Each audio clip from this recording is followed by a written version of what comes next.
In this USBE Instructables installment, you'll learn about school fees, basic definitions, background, requirements, what's new, and how it affects you. Since 1895, the Utah Constitution indicates that public education is to be free for its students. In 1994, a permanent injunction was made to ensure that Utah's public schools do not discriminate against students on the basis of relative wealth, that no student is prevented from participating in any aspect of public education because of poverty, and that all public schools waive school fees for eligible students. Over the past few years, Utah State Board of Education has been reviewing practices and guidelines to help schools determine what a fee is, waiver eligibility, and make sure they are in compliance with the injunction established in 1994. Hello, I'm Angie Stallings, Deputy Superintendent of Policy with the Utah State Board of Education. I'm here to give you a bit of the background behind the recent changes we've had with our school fees laws, including the board rule that the Utah State Board of Education adopted. In the 2017 legislative session, the legislature passed a bill to repeal many of the reporting requirements related to school fees and how school districts and charter schools set their fee schedule. In April of that year, the USBE staff began to look at how we would amend our rule now that the code had been amended. And our internal audit department began an audit of school fees practices out in the districts and charter schools. Shortly after the internal audit department at the Utah State Board of Education released their audit, the legislature's audit department also became interested in school fees practices out in districts and charter schools. The results of both audits were conclusive. Almost nothing had changed since the permanent injunction in 1994. The State Board of Education quickly recognized the need to update our policies and to support school districts and charter schools in improving their practices. The State Board of Education created the School Fees Task Force, which included 14 members that represented legislators, local school board members, district superintendents, principals, charter directors, and those who represent refugee populations and low-income students. These members met multiple times to revamp our board rule and make other recommendations, including updates to the Utah Code provisions that govern school fees.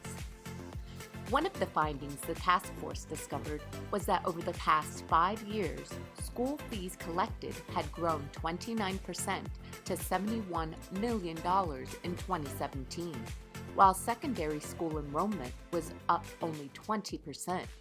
During that time period, students who qualified for fee waivers increased 7.6%, but the percentage of students participating with fee waivers dropped 5.1%.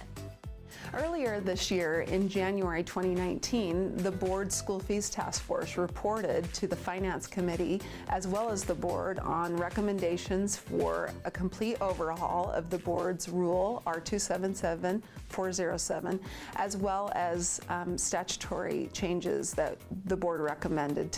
Representative Lisenby, who is a member of the board's School Fees Task Force, ran legislation which passed the legislature in March of 2019. The accompanying legislation that Representative Lisenby ran is now in effect, and the updates to Board Rule R277407 are also in effect, but do not take legal effect until the 2020-21 school year. One of the biggest changes to R277407 was understanding the definition of what a fee is. A fee is defined as something of monetary value requested or required by an LEA as a condition to a student's participation in an activity, class, or program which is provided, sponsored, or supported by the school. The State Board of Education wants to preserve equal opportunity for all students and to limit diversion of money, school, and staff resources from the basic school program. Each LEA's fee policies shall be designed to limit student expenditures for school-sponsored activities, including expenditures for activities, uniforms, clubs, clinics, travel, and subject area and vocational leadership organizations, whether local, state, or national. Overall, the board's goal is to increase access for students to participate in all the programs and activities that our school districts and charter schools offer. We have a very large wealth of opportunities for our students. Many LEAs had the misunderstanding that if a program was optional for a student to participate in, that it was also optional for the district or charter to waive those fees. Although a course, program, or activity may be optional for you as the district or charter school to provide, and it may also be optional for the student to participate or enroll, it is not optional for schools to waive those fees. We need to ensure that every student has access when resources or money is an issue for that family. The updated definition of fee includes implied pressure or implied request to provide something to participate on a team. Let's say you have a student who participates on the football team at a high school, and as part of the travel team, there's an expectation that the team wear a certain uniform that is not required for play. Because every participant wears that traveling uniform, t-shirt, hoodie, shoes, etc., it is now subject to fee waiver because it was requested or required either explicitly or implicitly in order to be part of the team. Many things that in the past districts and charters thought were optional or not required to be part of the team, we now understand that they are all considered a fee. All those expenses should be included in your district or charter fee schedule.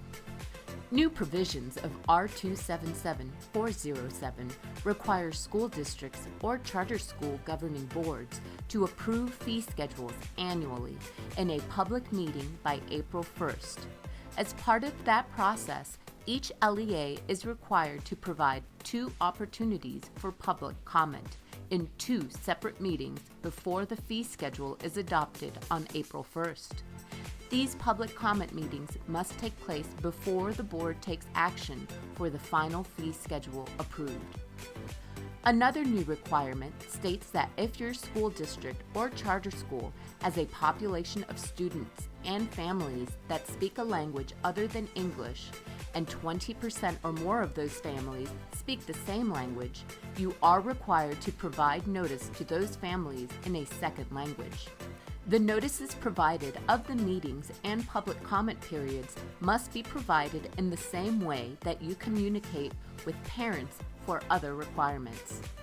It can be provided through registration materials or sent out in email. Follow the same form of communication that your LEA uses to send notices out to families about upcoming fee schedules and public comment hearings, and the fact that the board will be approving a fee schedule. Additional requirements set by the board rule will be reviewed in our next USBE Instructables installment. The State Board of Education has a shared responsibility in helping you and all of us provide more access to our students to these wonderful opportunities, courses, activities, and programs that we have in Utah. We are here to support you in providing model policies, training, and information.